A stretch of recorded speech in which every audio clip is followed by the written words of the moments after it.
pag-ibig ko noong ako'y 27 anyos. Kinailangan kong pumili siya o aking mga pangarap.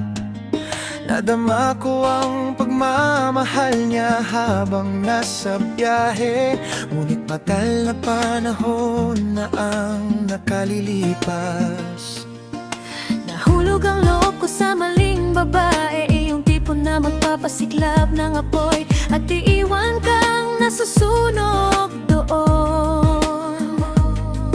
Nakahanap ako ng paraan upang mabuhay, ngunit may bahagi sa akin na namatay ng araw na iyon. Paano ba nagiging maayos ang lahat sa huli? Sabihin ninyo sa akin ang mga salitang dapat kong bigkasin.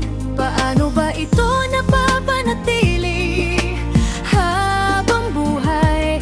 Halos hindi ko nga nakayanan ang kahapon. Sana ay kaya ko pang magmahal gaya ng dati. Sana ay kaya ko pang magmahal tulad noong ako'y bata pa. Nagiging mas madali lang magpaalam habang tumatanda, nababawasan ang pag-iyak. Sana hindi ko ibinigay ang buong pagkatao ko.